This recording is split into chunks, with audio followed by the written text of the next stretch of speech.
शिव पिता की अति प्रिय संतान हो, कुछ क्षण हम अपने प्यारे पिता के साथ व्यतीत करेंगे। इस इवनिंग के टाइम हम चलते हैं प्यारे बाबा के साथ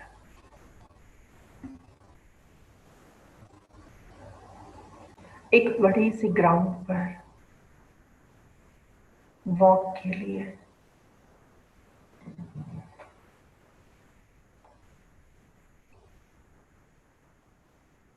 शाम के समय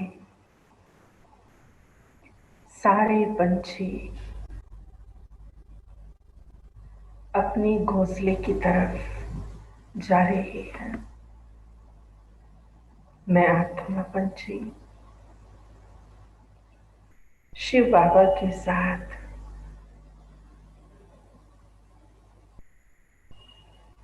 एक एक कदम उठाते वॉक का आनंद ले रहा हूं।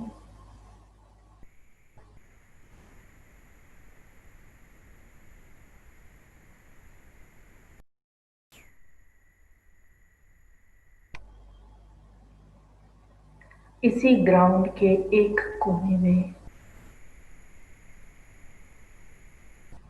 बहुत अलग अलग रंग के हॉट एयर बलून्स खड़े हैं। मैं भी प्यारे बाबा के साथ उस हॉट एयर बलून की तरफ जा रहा हूं। जैसे ही हम उस हॉट एयर बलून एरिया की तरफ पहुंचे, मेरे मनपसंद रंग के बलून वाली बास्केट में मैं बैठ गया। मेरे साथ स्वयं भाग्य विधाता शिव बाबा ब्रह्मा बाबा के तन में फरिश्ता रूप में बैठे हैं।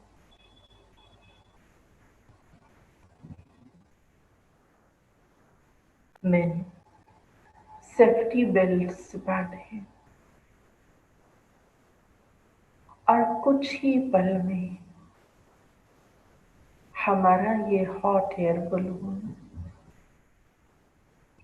आकाश में बहुत ऊंची उड़ान भरने लगा।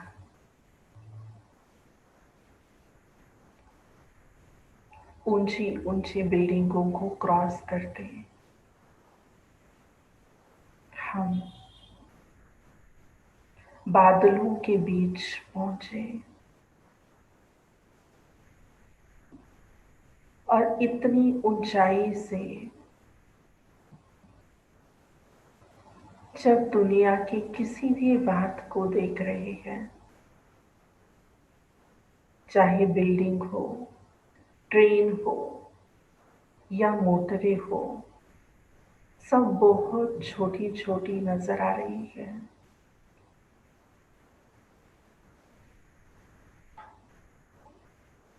मीठे बाबा ने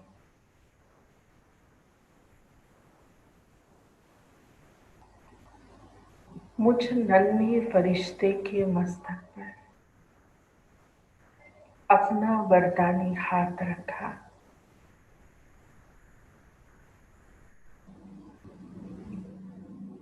और बहुत प्रेम से आंखों के इशारे से मानो मुझे कह रहे हो,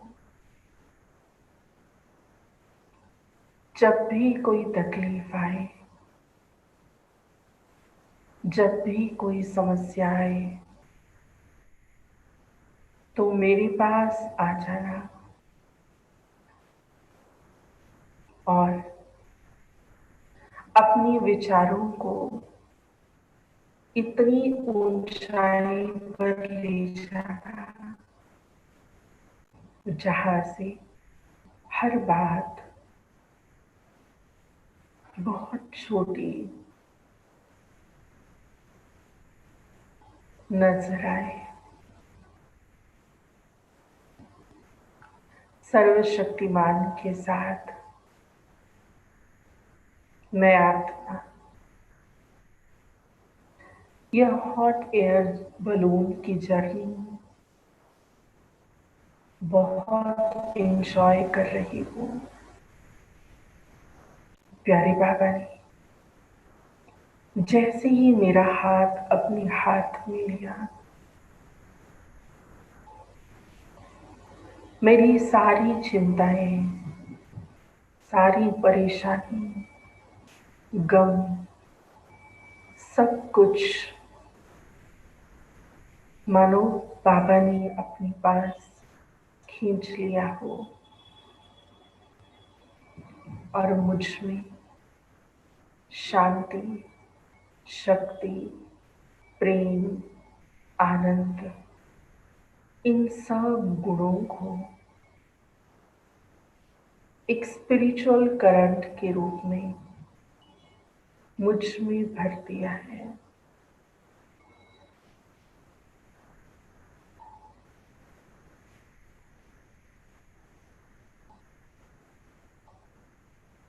अब धीरे धीरे हमारा बलून वापिस धरती पर आ गया है।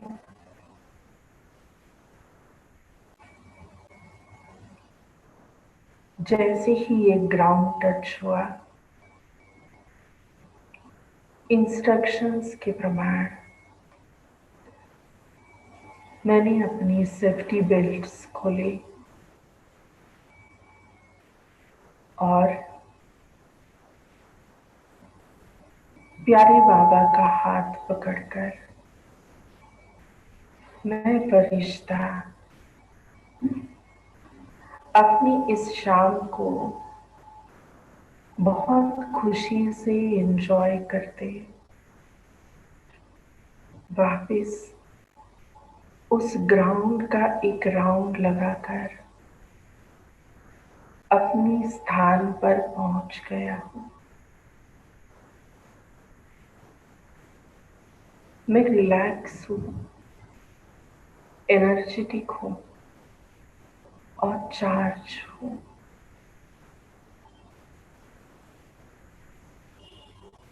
ओम शांति शांति शांति।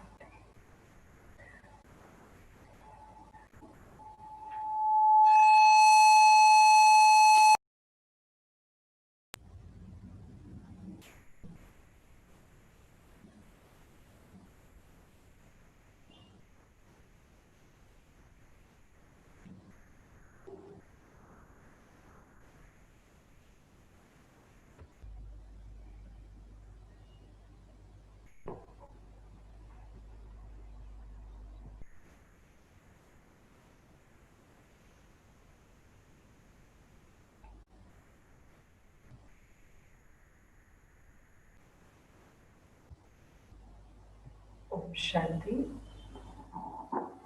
हम आज का जो लेसन सुनेंगे वो हमारा आज का लेसन है कर्म फिलॉसफी के ऊपर।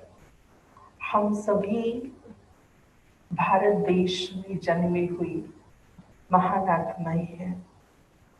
हम सभी भारतवासियों को बचपन से ही कर्म के बारे में बहुत अच्छे से ज्ञान दिया जाता है कि ये कर्म क्या है, हम किस हिसाब से अपने कर्मों को और आगे बढ़ा सकते हैं, और उसी रीति से हम सभी को ये सब चीज़ों का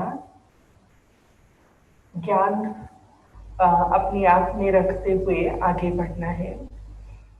जैसे कर्म के बारे में कहा जाता है कि मनुष्य जब पहली श्वास लेता है तब से लेकर के अंतिम श्वास तक हम सभी मनुष्य आत्माओं को अपनी अपनी कर्मों की तरफ बहुत ध्यान देने की आवश्यकता है।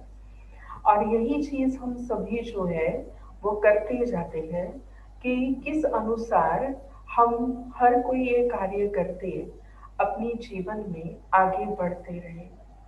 जैसे हम श्वास लेते हैं वो भी कर्म है, हम आंखों से देखते हैं वो भी कर्म है, हम मुख से कुछ बोलते हैं वो भी हमारा एक कर्म है। अब हम सुबह से लेकर रात तक अपनी अपने हिसाब से कोई ना कोई कर्म तो करते ही है। अब उस कर्म का अवेयरनेस क्या हमें नहीं है? जरूर है। और उसी हिसाब से हम सभी जो है अपना अपना कर्म करते जा रहे हैं।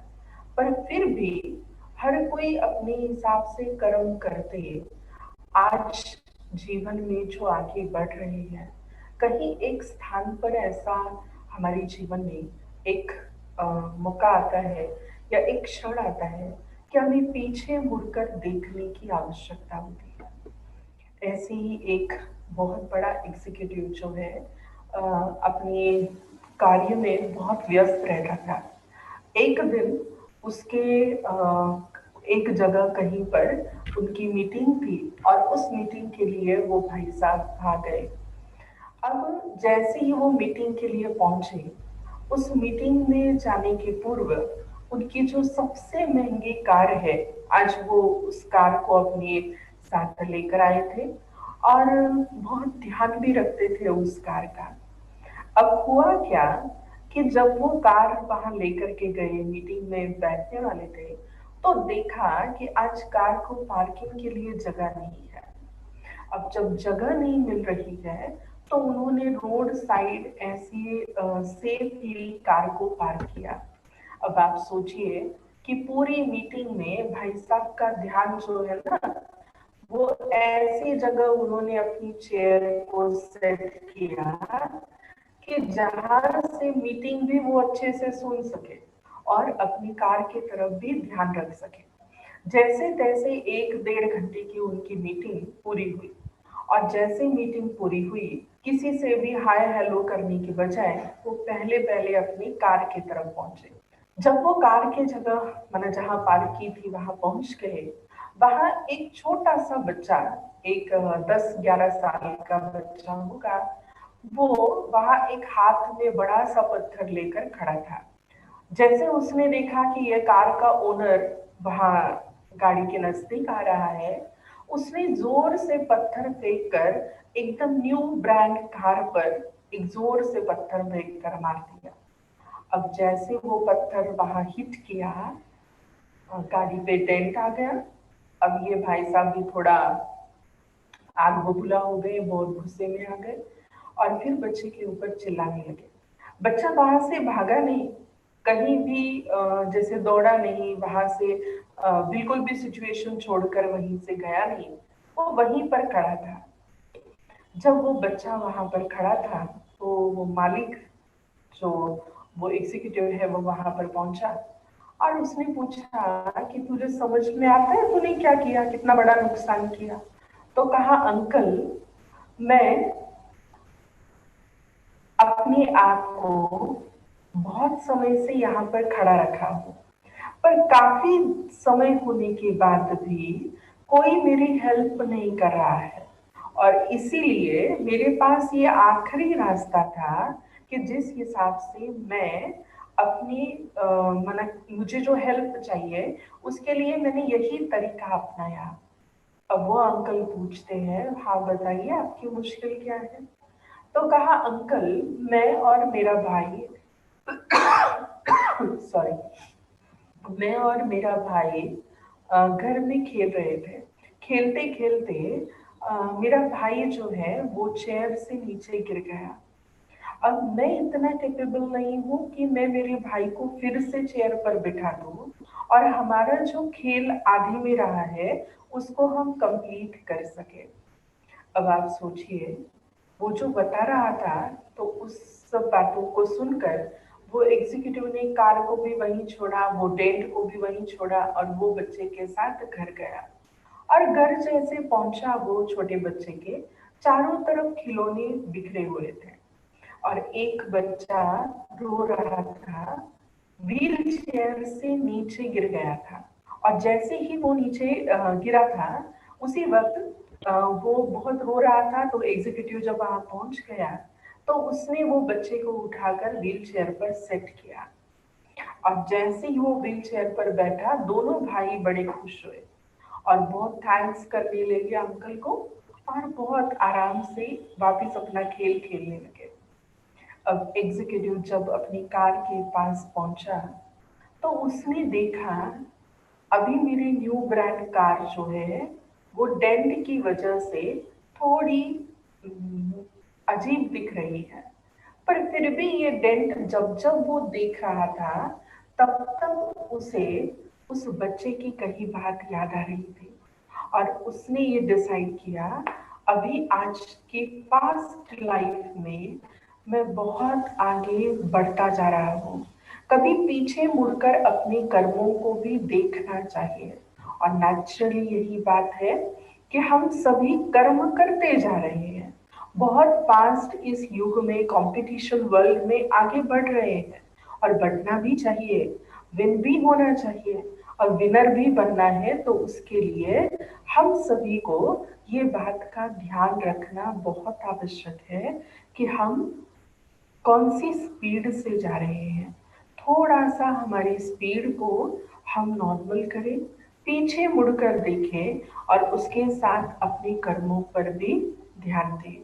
तो आज के लेसन में हम सभी इसी कर्म फिलोसॉफी के ऊपर विशेष चिंतन करने वाले हैं।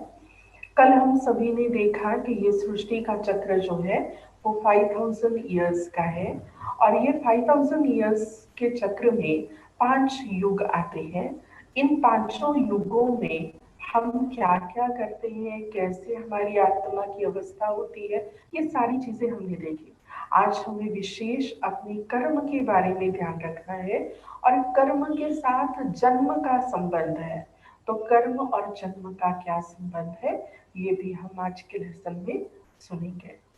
तो देखिए, इस सृष्टि नाटक की आदिकाल जो है वो सतयुग कहलाती है। तो ये जो बहुत सुंदर कहानी शिव बाबा ने हम सभी को सुनाई है, भारत के उत्थान और पतन की कहानी। तो देखिए, वो उस समय से हम शुरुआत करते हैं कि ये सतयुग का स्वर्णिम काल है, जहां पर आत्मा की शक्ति भी 100% है और शरीर की या प्रकृति की शक्ति भी 100% है। अब उस समय पर आप अगर सोचो तो ये 1250 वर्ष का जो काल है, इस काल में हमें कर्म, जैसे कहते हैं कि कुछ कमाई करनी है या कहो कि हमें कुछ पुण्य कमाना है, इसकी चिंता नहीं है। क्योंकि वो है ही गोल्डन एरा, जहाँ पर सुख शांति संपन्नता सब कुछ भरपूर मात्रा में है। तो जैसे हमारी मोबाइल की बैटरी भी 100% चार्ज हो जाती है, तो वो कहते हैं फुल्ली चार्ज बैटरी। तो ऐसे ही सतयुग में हमारी आत्मा की फुल्ली चार्ज बैटरी है और वहां उस फुल्ली चार्ज बैटरी में सबसे पहला, मतलब जैसे 111 में श्री कृष्ण जी का जन्म होगा। अब श्री कृष्ण जी के जन्म के साथ उनके सारे सखा सखियां भी होंगे, सब साथ में अपना पार्ट बचाने वहां पर आएंगे।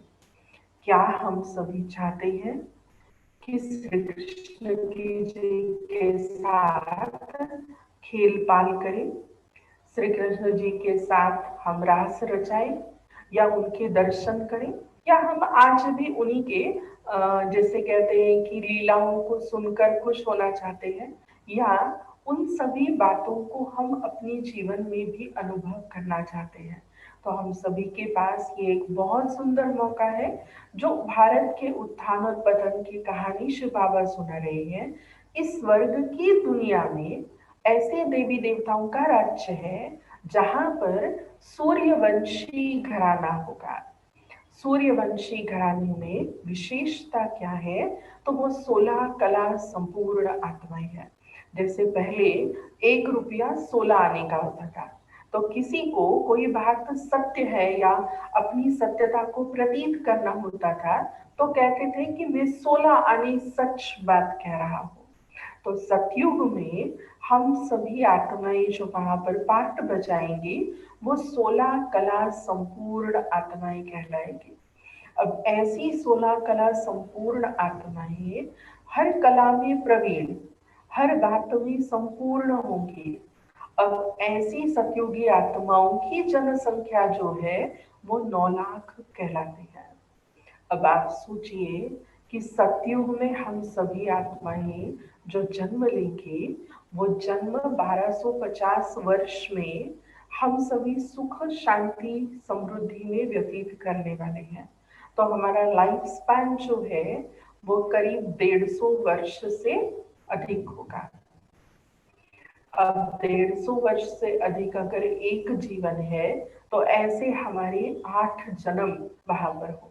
तो सतयुगी जगत में हम सभी मनुष्य आत्माएं श्री कृष्ण जी के साथ रास रचाते, उनके साथ खेल बाल करते आगे बढ़ने वाले हैं।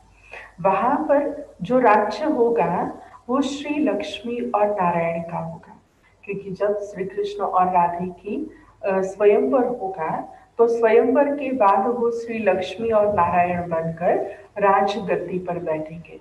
और वो राजगद्दी जो है वो चलेगी 1250 वर्ष। माना ऐसे 8 लक्ष्मी नारायण जो है वो वहां पर राज्य करेंगे।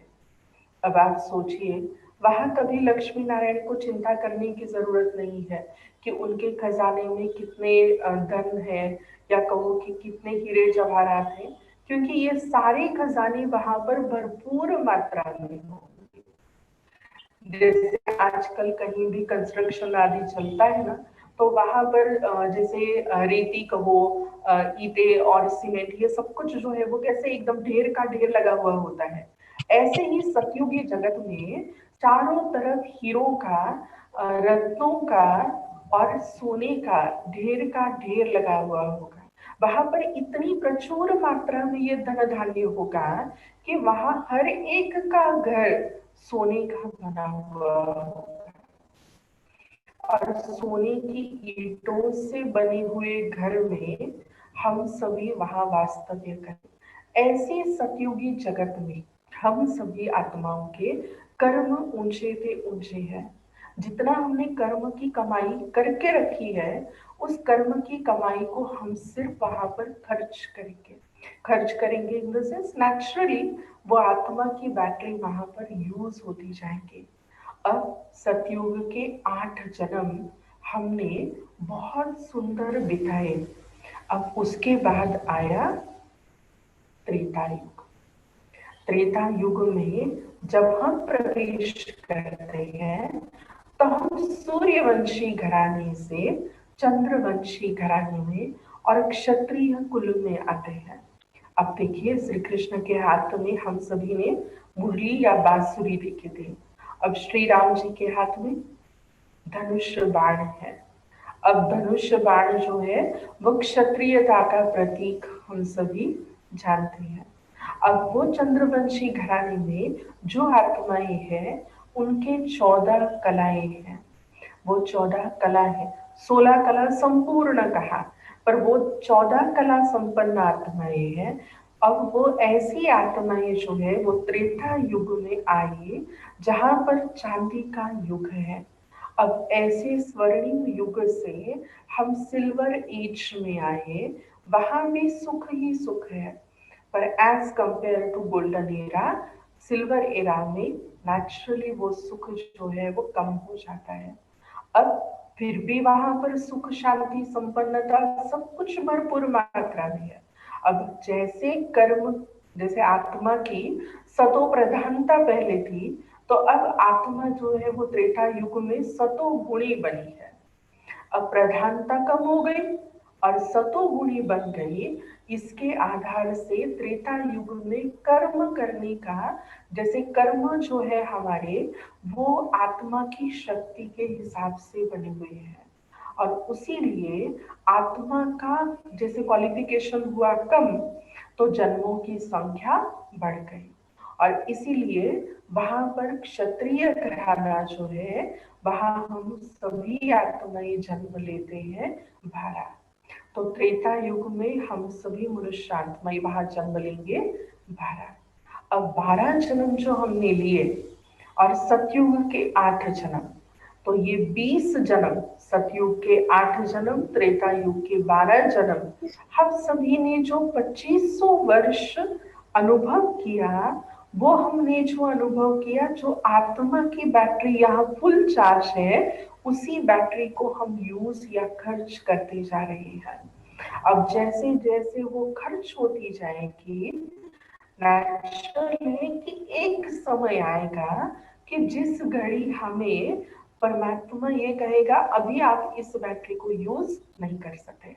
अब ये सारी कहानी जो भगवान ने सुनाई, इस कहानी में सबसे बड़ा रोल जो है वो कर्म की बैंक का है। अब सतयुग के पूर्व, माना सतयुगी आदि समय जो शुरू होने वाला है, उसके पूर्व भगवान हम सभी को ये एक चांस देता है इस संगम युग पर कि हम सभी आत्माएं अपनी श्रेष्ठ कर्मों से, पुण्य कर्मों से, दुआओं से अपना खाता भरपूर करें। अब जब हमारा ये खाता भरपूर हो जाता है, एक्स्ट्रा क्रॉस हो जाती है, तो उस हिसाब से हम और आगे बढ़ते हैं। सतयुग में हमारी आत्मा की या कर्म की बैलेंस जो है वो 100% चार्ज हो गई है। सतयुग त्रेता युग में जो कर्म हमने डिपॉजिट किए हैं अपनी बैंक में, उसी को हम खर्च करते जा रहे हैं। अब खर्च करते करते जब हम द्वापर युग में आए, तो द्वापर युग में आने के बाद, जैसे कल भी हमने कहा था कि यहाँ पर हम सभी ने अपने खुद की पहचान भूली कि हम एक्चुअल में कौन है, हम वास्तव में हमारा स्वरूप क्या है। और वो स्वरूप भूल जाने के कारण हम खुद को ही भूल गए तो खुदा को भी तो भूल जाते हैं। अब नेचुरल है कि सतयुग त्रेता युग में हम सभी सुख में हैं, तो हमें कोई भी बात की चिंता नहीं है, फिक्र नहीं है, दुख नहीं है। अब जैसे ही हम द्वापर युग में आए, तो मनुष्य जीवन के अंदर काफी परिवर्तन आया।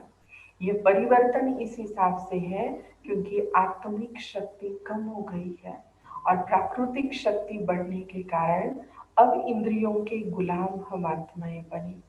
अब यहाँ पर ये दिखाया है कि द्वापर युग में सबसे पहले हम शिव जी की भक्ति करना शुरू करते हैं। एक ही निराकार शिव की हम सभी ने भक्ति की। जैसे ही हम द्वापर में आते हैं, उसके पूर्व त्रेता युग में हम सभी मनुष्य आत्माएं जब त्रेता के अंत तक पहुंचते हैं, तो जनसंख्या बढ़ते बढ़ते 33 करोड़ तक आ जाती है। अब ये 33 करोड़ जो मनुष्य आत्माएं है, वो देव आत्माएं कहलाती है।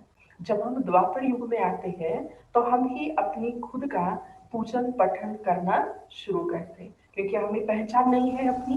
तो पहले पहले हमने पूजा पाठ किया निराकार शिव पिता का, अनेकानेक मंदिर बनाए, अनेकानेक मठ पंथ बने, उसमें हम सभी को जो जिसने कहा वो हर एक बात हम करते रहे। पहले जब हम शिव जी की पूजा करते थे, तो वह अव्यभिचारी भक्ति कहलाती थी और भक्ति भी बहुत सतो प्रधान थी। उसमें भी जैसे कहते हैं कि सात्विकता समाई हुई थी। अब उसी हिसाब से हम मनुष्य आत्माएं द्वापर युग में जब आई, तो हमारी कर्म के बैंक में बैलेंस इतना कम है कि उतना मिनिमम बैलेंस हमें अपने बैंक में रखना ही है। अब उस बैंक से आप विड्रॉ नहीं कर सकते हैं, और विड्रॉ नहीं कर सकते हैं तो कुछ डिपॉजिट करने के बाद ही आप उसको विड्रॉ कर सकते हैं। और इसीलिए द्वापर युग में हम सभी ने ये कोशिश की कि कहीं ना कहीं से हम थोड़ा पुण्य कमाए, कहीं ना कहीं से हमारे कर्म के खाते में कुछ अच्छी मिल्कियत जमा हो, ताकि हम उस हिसाब से अपने जीवन में हर कर्म को यूज करते या कर्म करने के लिए हमें कुछ शक्ति मिलती जाए। तो द्वापर युग में जो मन के अंदर उलझन या कंफ्यूजन स्टार्ट हुआ, वो कंफ्यूजन काफी समय तक वैसे ही चला। भारत के मैप के नीचे आपने सभी ने देखा होगा एक छोटा सा रावण का चित्र दिखाया है। वो रावण जो है वो दिखने में छोटा है, पर हम सभी के अंदर उसकी कमी कमजोरियां जो है वो समाई हुई है। कहीं ना कहीं राग, द्वेष, लोभ, मोह, अहंकार, नफरत, ईर्ष्या, द्वेष, ये सारी चीजें जो है वो मनुष्य मात्र में समाई हुई है। और जब वो अपने आप को भूल जाता है, तो नेचुरल है कि वो बॉडी कॉन्शियस में आता है। और जब वो बॉडी कॉन्शियस में आता है, तब विकारों की प्रवेशता मनुष्य के जीवन में आती है। और विकारों की प्रवेशता के कारण वो और अधिक दुखी होता जाता है। और दुखी होने के कारण भगवान को फिर पुकारता है और मंत्र जप तप कुछ ना कुछ करते उनके नजदीक रहने का अभ्यास करता है। द्वापर युग में हमारी हालत जो है वो ऐसे होती है कि जो वैश्य वर्ण वाले माना व्यापारी वर्ग वाले होते हैं, तो वो व्यापारी वर्ग वाले कोई ना कोई जैसे व्यापार करते हैं, तो कुछ अमाउंट उनको पहले उसमें खर्च करनी पड़ती है। और फिर उसमें इन्वेस्ट करने के बाद कुछ प्रॉफिट होने के लिए बार बार उन्हें अपने कर्मों के ऊपर, अपने बिजनेस के ऊपर ध्यान रखना पड़ता है।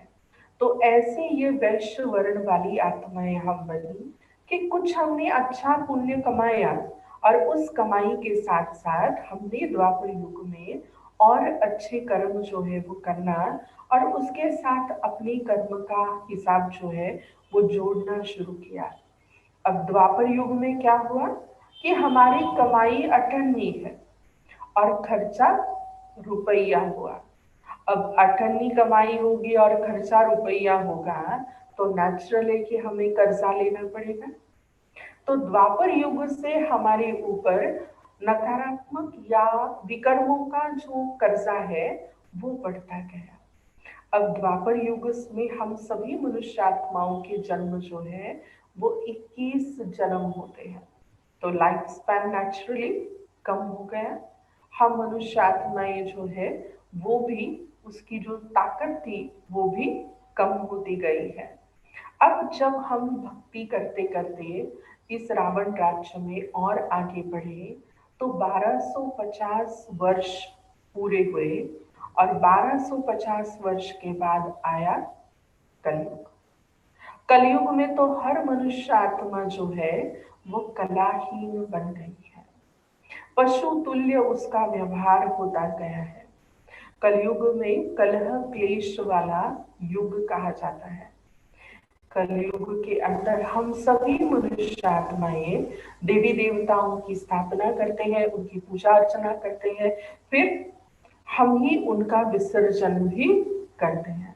ये सारी बातें ठीक है और ये सारी बातें हम सभी करते आ रहे हैं, पर क्या फिर भी हमारा मन शांत हुआ? हमने तत्वों की भी पूजा की। इन 5 तत्वों को कहते हैं पंच महाभूत। तो इन पंच महाभूतों की भी पूजा हुई।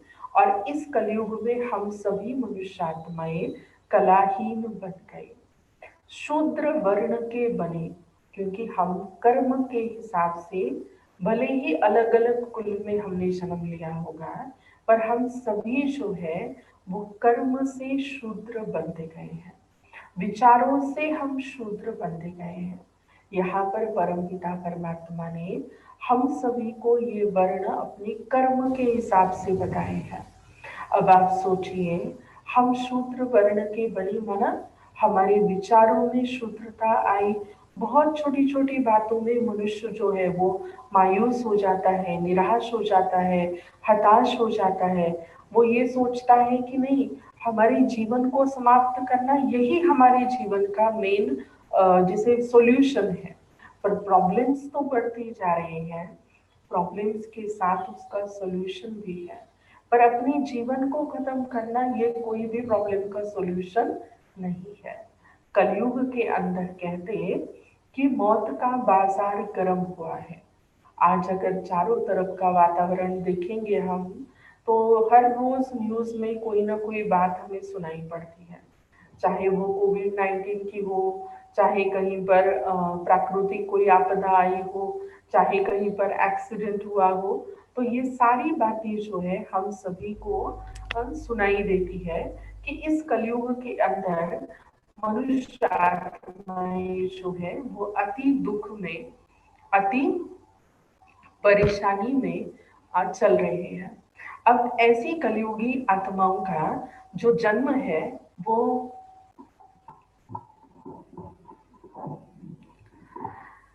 ऐसे कलयुग में हम सभी कलाहीन बन गए हैं, शूद्र वर्ण के बने हैं, और हम सभी के जन्मों की संख्या बढ़ गई है। कलयुग में है तो कलयुग 1250 वर्ष का, पर इस 1250 वर्ष में हम मनुष्य आत्माएं जन्म लेती है 42। अब आप सोचिए, इस कलयुगी दुखदाई दुनिया में जो कहते हैं कि बार बार जैसे खूने नाहक खेल जो है हमारे सामने चलता है, या कहो कि मनुष्य जो है वो बहुत अल्पायु में उसकी मृत्यु हो जाती है। कई बार हम कई ऐसे पेशेंट्स को देखते थे कि 20 साल की उम्र भी उन्हें हार्ट अटैक आया है। माना आज उम्र की कोई सीमा नहीं है कि इस उम्र में ये नहीं हो सकता है या इस उम्र में ये नहीं खा हो सकता, क्योंकि कलयुग के अंदर हर एक बीमारी का घर वो शरीर बन गया है। और क्यों बना है? क्योंकि कलयुग में हम सभी की लाइफस्टाइल अलग बनती जा रही है।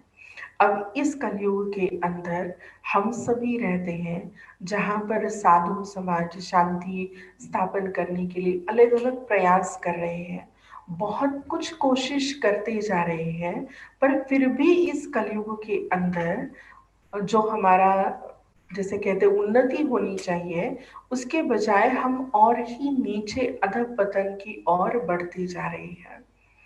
मुझे याद है एक बार यहाँ पूना में ससुन हॉस्पिटल में अपने एक भाई थे, वो वहाँ पर फॉरेंसिक डिपार्टमेंट के एचओडी थे। तो वहाँ पर मैं एक लेक्चर के लिए गई थी। तो उन्होंने मुझे पूछा कि दीदी आप आज जो एक सुबह केस हुआ है, तो आप उसकी डेड बॉडी देखेंगे? तो आप लोग सोचेंगे डेड बॉडी क्या देखने की चीज़ है, पर मेडिकल स्टूडेंट्स जो है वो इसी डेड बॉडी से बहुत सारी बातें सीखते हैं। तो हम लोग वहाँ पर लेक्चर के लिए गए थे। जब तक स्टूडेंट आए तब तक मैंने सोचा चलो ठीक है कोई बात नहीं, तो हम उस पोस्टमार्टम डिपार्टमेंट में गए और वहाँ पर एक लेडी की डेड बॉडी जो है वो रखी थी। करीब 50 55 साल की उम्र की लेडी थी, और उसके शरीर पर 40 से भी अधिक चाकू से वार किए हुए थे, और वो इतनी डीप मरा हुआ था वो चाकू कि एक या दो इसमें ही वो खत्म हो गई होगी। पर गुस्सा देखो कितना है कि 40 से अधिक वार उसके शरीर पर किए गए। तो मैं देखने के बाद तो मुझे लगा कि ऐसा कौन दुश्मन होगा कि जिससे इस महिला के ऊपर इतने वार किए गए हैं। तो जब भाई वहाँ के डॉक्टर्स ने बताया कि ये महिला के 2 बच्चे हैं, तो कहा आपने पेपर नहीं पढ़ा? तो मैंने कहा नहीं, हम पेपर तो सुबह सुबह नहीं पढ़ते हैं। तो कहा आज के पेपर में ये मेन न्यूज आई है। तो उस न्यूज में ये था कि वो महिला के 2 बच्चे हैं। एक बच्चा जो है वो प्रोफेसर एक कॉलेज में पढ़ा रहा था, और दूसरा अभी पढ़ाई पढ़ रहा था। पढ़ाई पढ़ते पढ़ते उसने ये सोचा कि मैं अगर माँ के साथ रहूं, क्योंकि उनकी माँ वर्किंग वुमन थी। अब वो जब अगर माँ के साथ रहेगा तो माँ का सारा पैसा मुझे खर्च करने के लिए मिलेगा। और बड़े भाई ने अपनी कॉलेज के नजदीक एक घर लिया। तो सोचा कि हम तीनों ही हैं घर में, तो चलो तीनों अगर घर के माना कॉलेज के नजदीक रहेंगे तो अच्छा रहेगा। माँ को तो दोनों बच्चों के साथ रहना है। तो दोनों का निर्णय एक नहीं हो रहा था कि छोटे का ये था कि बड़े भाई के पास नहीं रहना है, क्योंकि बड़े भाई के पास रहूंगा तो मुझे मेरा फ्रीडम छोड़ना होगा। इसी बात पर झगड़ा हुआ और बच्चे ने गुस्से में अपनी माँ पर इतने वार किए। ये कलयुग में 10-15 साल से भी अधिक समय हो गया होगा। ये समय आज देखो, 15 साल पूर्व ये स्थिति थी, आज तो बहुत अलग स्थिति हम सभी को दिखाई दे रही है। कलयुग का वर्णन हम ना करें तो ही बेहतर है। पर इस कलयुग में हमने विकर्मों का बोझा हम पर बहुत ले लिया है। कैसे? तो आप देखिए, जाने अनजाने हम सभी ने चलते चलते किसी को कुछ ऐसी बात कह दी जो कि हमारा अटेंशन नहीं था, ध्यान नहीं था, और उसी आधार से अगर हमने किसी को कुछ बुरा भला कह दिया तो नेचुरल है कि उनको उस बात की फीलिंग आएगी। और वो बात, जैसे हमें भगवान ने ये बात सिखाई कि आप संकल्प से भी किसी को दुख ना दो, पर इस कलयुग में तो हम संकल्प से, वाणी से, कर्म से, भावनाओं से दुख ही दुख देते जा रहे हैं। अब ये कलयुग में बहुत अति, जैसे कहते हैं ना, बहुत अति जब हो जाती है तो अति के बाद अंत निश्चित है। अब ऐसे कलयुगी तमोप्रधान दुनिया में आज जो जनसंख्या है पूरे विश्व की, वो 550 करोड़ से भी अधिक है। अब ये जो जनसंख्या है, इसके बाद सभी आत्माओं को इस दुख से, इन परेशानियों से मुक्ति तो चाहिए। सभी कह रहे हैं कि हे मुक्तिदाता आओ और हम सभी को इन परेशानियों से छुड़ाओ। तो इन परेशानियों से छुड़ाने के लिए स्वयं निराकार परमपिता परमात्मा प्रजापिता ब्रह्मा के तन में इस संगम युग पर आ चुका है, और आकर हम सभी मनुष्यात्माओं को ऐसे श्रेष्ठ कर्म का बैंकिंग सिखाता है कि जिस हिसाब से हमारे कर्म ऊंचे ते ऊंच बने, हम कर्म से महान आत्मा बनेंगे। और इसीलिए शिव बाबा आकर हम मनुष्यात्माओं को संगम युग पर श्रेष्ठ कर्म की विधि बताता है। ये श्रेष्ठ कर्म की विधि ये है कि उस आधार से हमारा मनुष्यात्माओं का जीवन महान बनेगा। देखिए, इस संगम युग का ये जो हमारा अलौकिक जन्म है, वैसे देखा जाए तो पूरे सीढ़ी के चित्र में हमने देखा, सतयुग में हमारे जन्म हुए 8, त्रेता युग में हमारे जन्म हुए 12, द्वापर युग में जन्म हुए 21। तो 12 और 8 20, 20 और 21 41, और कलयुग के 42 जन्म। तो 41 और 42 होते हैं 83। अब जैसे शुरुआत में हमने कहा था, ये भारत के उत्थान और पतन की 84 जन्मों की कहानी जो शिव बाबा हम मनुष्य आत्माओं को आज सुना रहे हैं। शिव बाबा हम सभी को ये बात समझा रहे हैं कि इस संगम युग पर आप सभी ने प्रवेश किया तो उसी घड़ी से आपका अलौकिक जन्म शुरू हुआ।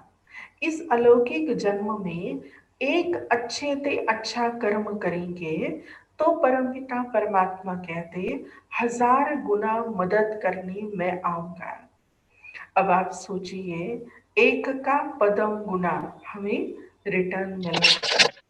अब उसके लिए हमें एक अच्छा संकल्प क्या करना है कि मुझे परिवर्तन होना है। चाहे दुनिया कुछ भी कहे, चाहे हमें कोई अच्छा कहे, चाहे कोई हमें बुरा कहे, पर हमारी बुद्धि ने निर्णय दिया है कि शिव बाबा जो हमें कह रहा है वो हमें करते जाना है, तो निश्चित है कि हमारा जीवन श्रेष्ठ बनेगा। हम संकल्प से सभी के लिए शुभ सोच सकते, उसके लिए तो कुछ खर्चा नहीं है। आज देखिए, हम यहाँ जहाँ जीपीओ सेंटर में है, वह उसके आसपास बहुत सारे हॉस्पिटल्स हैं। दिन भर में कम से कम 10-15 बार तो एम्बुलेंस की आवाज सुनाई देती है। जब जब एम्बुलेंस की आवाज सुनाई देती है, एक क्षण के लिए नेचुरली हम रुकते हैं और उसमें जो पेशेंट है उसके लिए शुभ भावनाएं भेजते हैं ताकि उसको जल्दी से इलाज मिल जाए, ताकि उसको जल्दी से जो हेल्प चाहिए, मेडिकल हेल्प, वो मिल जाए और उसको कुछ ना कुछ अच्छा रिजल्ट जो है उसकी हेल्थ में मिलता रहे। क्या हम अपनी जीवन में हर किसी के लिए, सिर्फ एम्बुलेंस में बैठे व्यक्ति के लिए ही नहीं, चाहे हर किसी व्यक्ति के लिए आप शुभ संकल्प कर सकते हैं और अपनी शुभ संकल्पों के कारण हमें खुद भी बहुत लाइट फील होता है और नेचुरल है कि हमारी दुआएं जो है वो अपने कर्मिक अकाउंट में जमा होती जाती है। ये कर्मिक बैंक का बैलेंस बढ़ाने का मौका सिर्फ और सिर्फ संगम युग पर ही मिलता है। यह संगम युग के सिवाय और कहीं भी मिलने वाला नहीं है। एक मैगजीन में मैंने एक कहानी सुनी थी, पढ़ी थी, मुझे बहुत अच्छी लगी और लगता है कि कई बार मैं इसे रिपीट करती हूँ ताकि बार बार मुझे याद आए कि हम निस्वार्थ भाव से किया हुआ कर्म हमेशा हमें श्रेष्ठ फल ही देता है। एक छोटा सा बच्चा, मुझे लगता है कि वो 5th या 6th स्टैंडर्ड में पढ़ने वाला होगा और वो बच्चा बहुत पढ़ने का शौकीन था, पर घर की परिस्थिति उनकी ऐसी थी कि उसे पढ़ने के लिए बहुत सारा काम करना पड़ता। वो काम क्या था कि वो बहुत बड़े बड़े थैलों में बहुत सारी चीजें जो घर में यूज होने वाली चीजें हैं वो लेकर हर एक घर में घर तक पहुंचता। जैसे माचिस है, अगरबत्ती है, या मैच जैसे कहते हैं कैंडल्स है, कोई ना कोई छोटी छोटी चीजें वो लेकर के हर घर घर तक बेचने जाता है। अब उसमें से कुछ जो मुनाफा होता उससे उसका वो पेट भी पालता और पढ़ाई के लिए पैसा भी खर्च करता। ऐसा जो वो बच्चा जो अपनी पूरी दिनचर्या बिताता, उसका एक दिन कुछ 1 रुपए की भी बिक्री नहीं हुई। दूसरे दिन भी उसे चलने की ताकत नहीं है क्योंकि पैसा नहीं था तो कुछ खाया नहीं। दूसरे दिन भी उसने बहुत कोशिश की पर कोई चीज बिकी नहीं। तीसरे दिन अभी तो वो चल ही नहीं पा रहा था, उसकी वो थैली या वो उठा भी नहीं सकता था, पर फिर भी कोशिश करके वो हिम्मत रखकर आगे बढ़ा और आज पहले दरवाजे पर उसने बेल रिंग की। जैसे बेल रिंग हुई, घर की महिला जो है वो दरवाजा खोलने के लिए आई और जैसे ही वो आई उसने दरवाजा खोला और ये छोटे से बच्चे ने जैसे टेप रिकॉर्ड में आप प्ले बटन दबाओ तो उस हिसाब से उसने ये सारी चीजें कहना शुरू किया कि आंटी जी मेरे पास ये चीजें हैं, आप ये आपके लिए यूजफुल है, बहुत सारी चीजें। वो लेडी ने कुछ चीज सेंस की और उसने कहा बेटा 2 मिनट बैठ जाओ। और जैसे ही उसने वो बच्चे को बिठाया और अपने बच्चों के लिए वो ब्रेकफास्ट रेडी कर रही थी, उसमें से 1 कप दूध और कुछ खाने के लिए वो चीज लेकर आई और कहा पहले ये खा लो फिर तुम मुझे बताना। अब उस माँ को शायद उस बच्चे की भूख समझ में आई हो या क्या था, पता नहीं। उसने वो खाया और उसे बहुत अच्छा लगा और वो बच्चे की थोड़ी सी बिक्री वहां पर हुई। वो इंसिडेंट तो वो लेडी भूल गई, वो बच्चा भी भूल गया। काफी साल बीत गए, वो महिला अब घर में अकेली रहने लगी। बच्चे अब्रॉड चले गए और अब घर में अकेली रहने वाली महिला काफी एजेड हो गई थी। उसे आंखों से दिखाई देना बंद हुआ, कानों से सुनाई देना बंद हो रहा है। तो सब लोग उसे इंस्ट्रक्शंस देते थे कि आप घर से अकेले कभी भी नहीं जाना। एक दिन उनकी बीपी की कुछ दवाइयां खत्म हुई और इसके लिए वो सोच रही थी कि रोड क्रॉस करते बस सामने मेडिकल है, वहां से दवाई लेके मैं वापस आ जाऊंगी। और वही सोचकर वो मेडिकल के लिए घर से निकली। नेचुरली एज के हिसाब से कानों से हॉर्न सुना नहीं, आंखों से आती हुई गाड़ी दिखाई नहीं दी और उसके कारण से जबरदस्त एक्सीडेंट हुआ। जैसे एक्सीडेंट हुआ तो ये लेडी वहां रास्ते पर पड़ी थी और चारों तरफ से सारे भाई बहनें इकट्ठा हुए। उन्होंने देखा कि ये आंटी वहां पर गिरी है, तो उसे हॉस्पिटलाइज किया गया। और हॉस्पिटलाइज करने के बाद वो वहां का एक डॉक्टर अपनी ड्यूटी खत्म करके जा रहा था। उसने देखा स्ट्रेचर पर पेशेंट लेटा हुआ है, चारों सारी फॉर्मेलिटीज चल रही है। जैसे ही उसने वो पेशेंट का चेहरा देखा, देखते ही उसने कहा कि आप फॉर्मेलिटीज कंप्लीट कीजिए, मैं का ट्रीटमेंट जो है वो स्टार्ट करता हूँ। और जैसे ही ट्रीटमेंट स्टार्ट किया, सारी चीजें फटाफट करने के कारण उस लेडी की बहुत अच्छी देखभाल हुई और वो लेडी उतने बड़े एक्सीडेंट से बच गई। जैसे ही वो बचकर वहां से जैसे थोड़ी ठीक ठाक होने लगी, तो उसने देखा मेरा कमरा बहुत लग्जरियस है, मुझे सब ट्रीटमेंट बहुत अच्छे से मिल रहा है, तो सारे लोग जो है वो मेरी इतनी देखभाल कर रहे हैं, तो नेचुरल है कि मेरा बिल बहुत अच्छा होगा और बहुत बड़ा बिल होगा।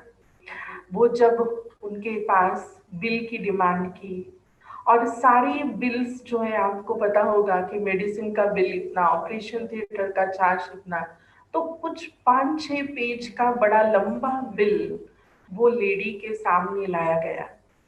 जैसे ही उसके सामने वो बिल आया, तो उससे देखने की हिम्मत तो नहीं थी, पर फिर भी उसने वो सारा एक एक पन्ना खोला और लास्ट में लिखा हुआ था, bill paid in bill full play paid in 1 cup of milk.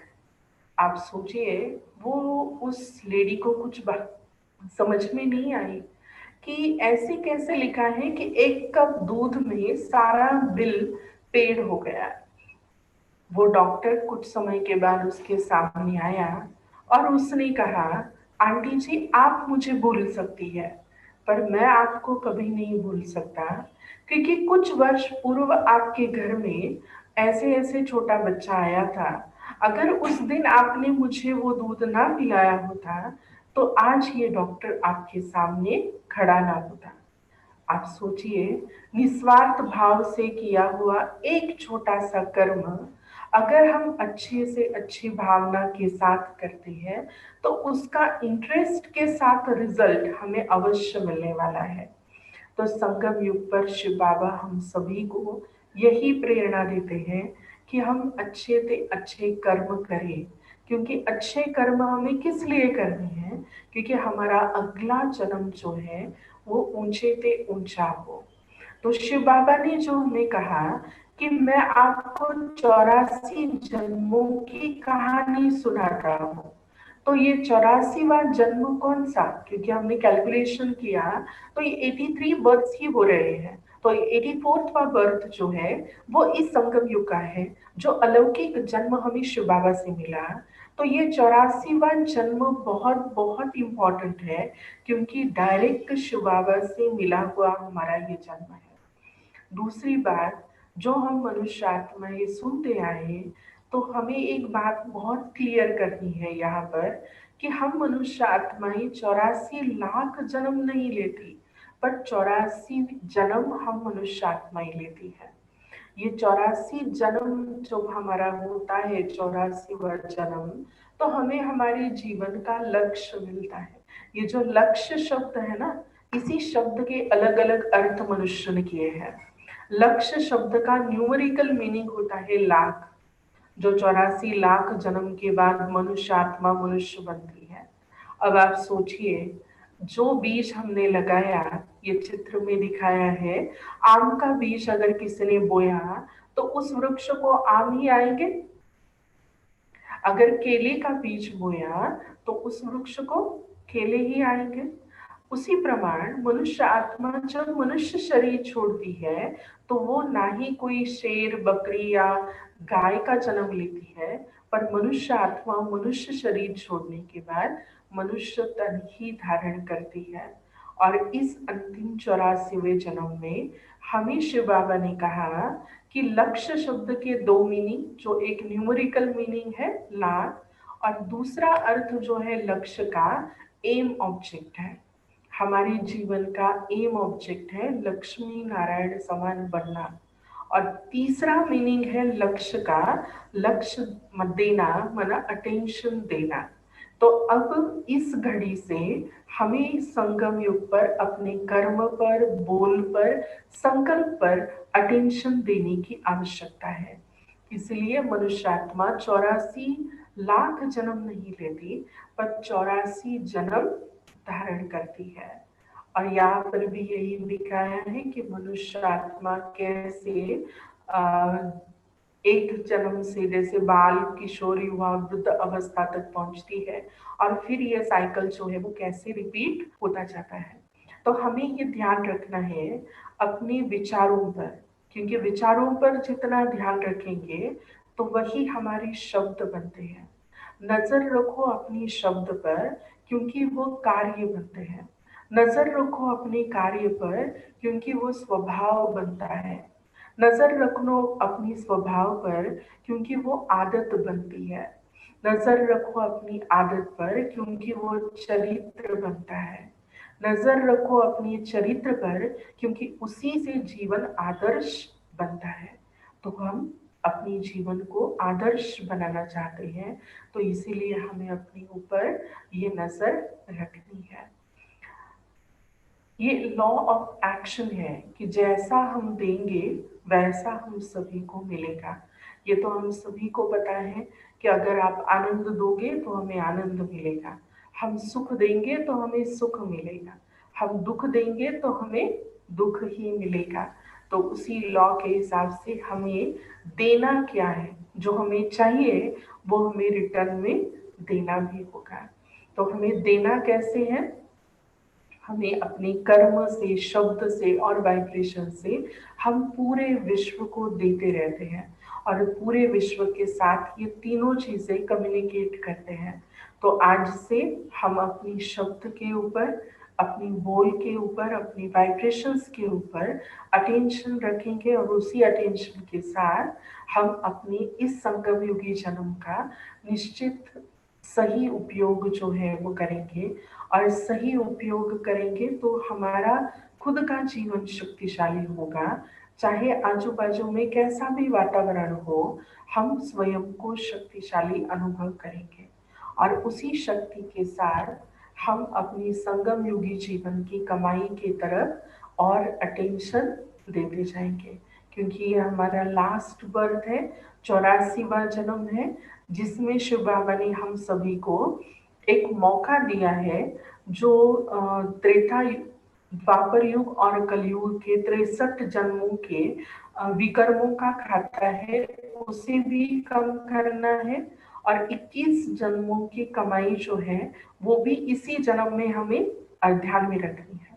कई भाई बहनों को फिर ये ख्याल आता है कि हम कैसे समझे कि ये विकर्म कम हो रहे हैं, सत्कर्म बढ़ रहे हैं। हमारा काम है अच्छे से अच्छे कर्म करते जाने का। शिव बाबा के पास इतना पावरफुल कंप्यूटर है कि वो अपने आप कैलकुलेशन करता रहेगा। जैसे आप बैंक में जाते हो और बैंक में जाकर कैशियर के पास अमाउंट डिपॉजिट करते हो, उस समय कैलकुलेशन की जिम्मेवारी हमारी नहीं होती है। हमारे पास पासबुक अपडेट करके आ जाता है, हमें पता चलता है कि हमने कितना पैसा डाला, कितना क्या हुआ, उसका कितना इंटरेस्ट हुआ। उसका कैलकुलेशन करने वाले वो काउंटर के उस तरफ बैठे हुए हैं। नेचुरल है कि इस संगम युग पर हमें शिव बाबा कहता, अपने सत्कर्मों का खाता और बढ़ाते जाओ, ऊंच कर्म करते जाओ, कि जिसके हिसाब से कैलकुलेशन से हमें खुद ही हल्कापन महसूस होगा, बहुत अच्छे से रिलैक्स हम रहेंगे। और टेंशन लेने के बजाय अगर हम अटेंशन रखते हुए आगे बढ़ेंगे, तो नेचुरल है कि इस कर्म की गति को ध्यान में रखते हुए हम और बेहतर और अच्छे से अच्छा समाज जो है वो बना सकेंगे, और हम व्यक्ति भी बहुत अच्छे से अच्छे आगे बढ़ते जाएंगे। तो ये है हमारे 84 जन्मों की कहानी, जो हमें डायरेक्ट शिव बाबा ने सुनाई है।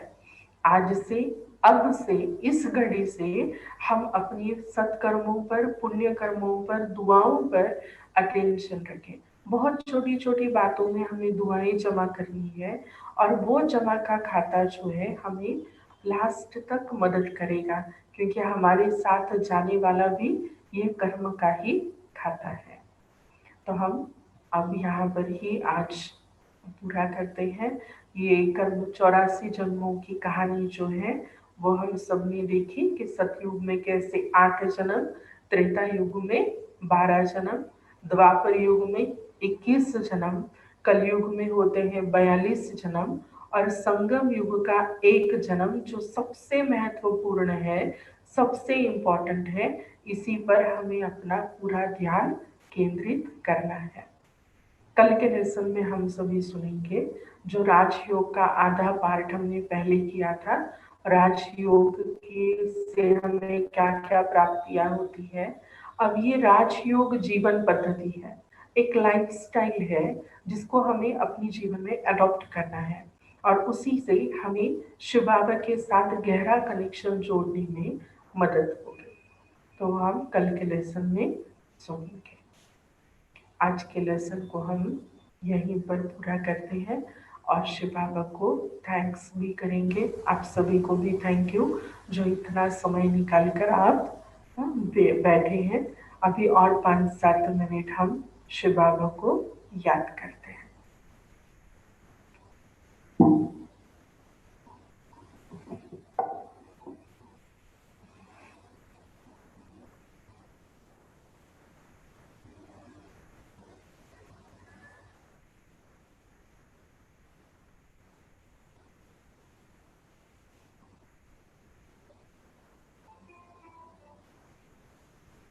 ओम शांति।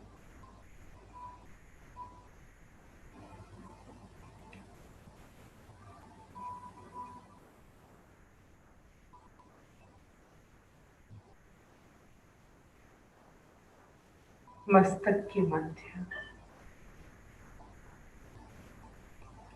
चमकते हुए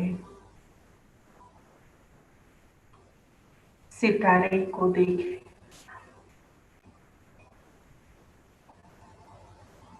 बुद्धि की आंख से बिल्कुल स्पष्ट अपनी आत्म सितारे को देखें।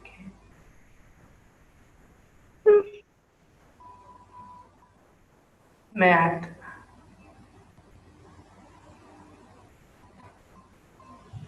पवित्र स्वरूप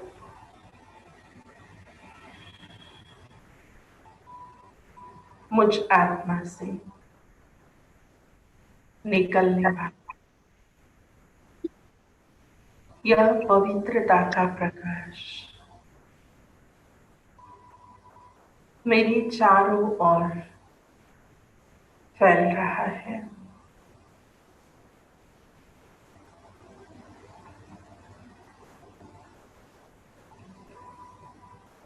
इस प्योर लाइट से मेरा ऑरा प्रकाशित हो गया है।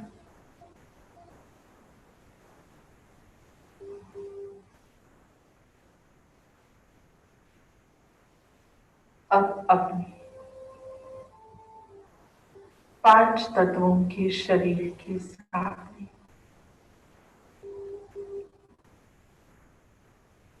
अपनी ऑरा को शरीर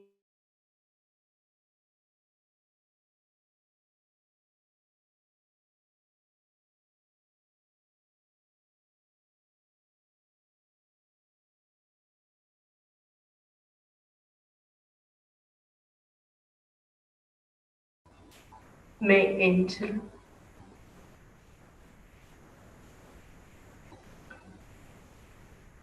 अब उड़ चला अपनी प्यारे बाबा के पास।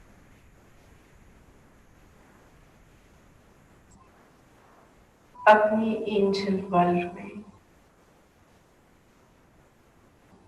जहां चारों तरफ लाइट ही लाइट है।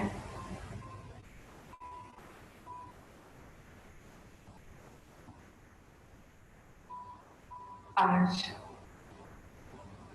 प्यारा बाबा, बड़ा एंजल ब्रह्मा बाबा, मस्तक के मध्य चमक रहा है शिव बाबा। आज बाबा लाइट के झूले में झूल रहा है, तो मैं एंजल बाबा के पास झूले के वहां चला गया। जैसे ही मैं एंजल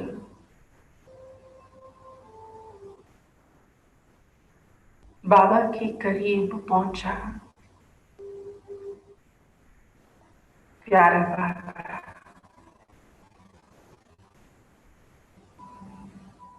आंखों के इशारे से मुझ फरिश्ते को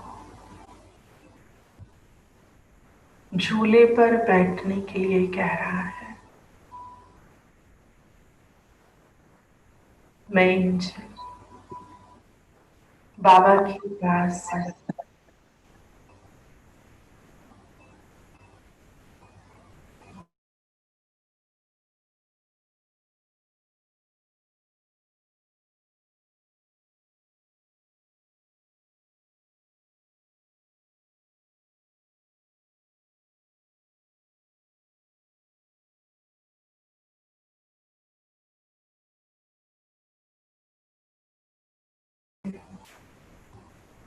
मैं एंजल बाबा की गोद में अपना सर रखकर उस झूले पर लेट गया। भाग्य विधाता प्यारा बाबा आज मुझ एंजल के मस्तक पर मेरा भाग्य लिख रहा है।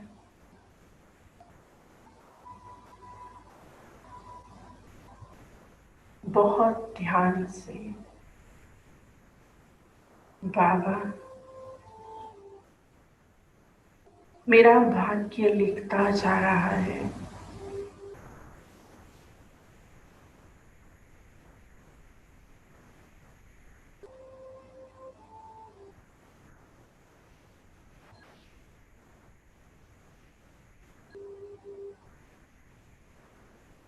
भाग्य विधाता की गोद में मैं फरिश्ता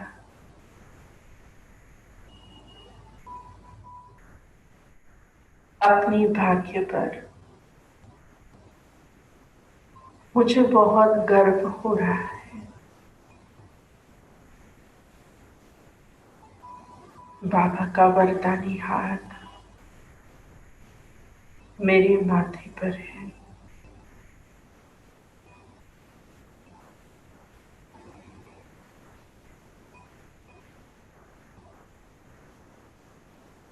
अब उस झूले से उतरकर मैं फरिश्ता बाबा से दृष्टि लेते वापस लौटने लगा।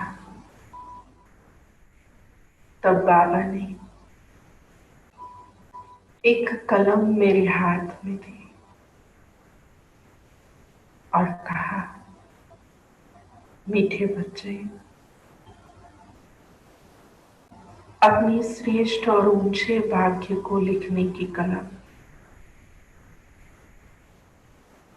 यह श्रेष्ठ से श्रेष्ठ कर्म की कलम तुम अपने पास ले जाओ।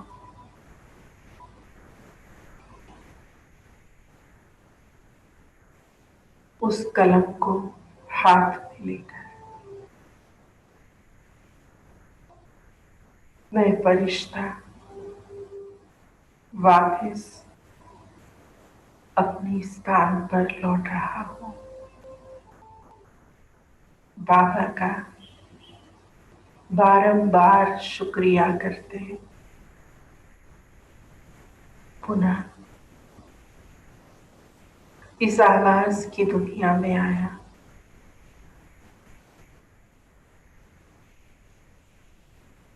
अपनी 5 तत्वों के शरीर में या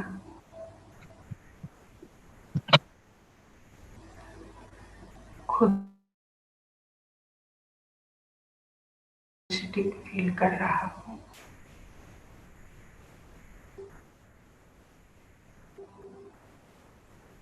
ओम शांति शांति शांति।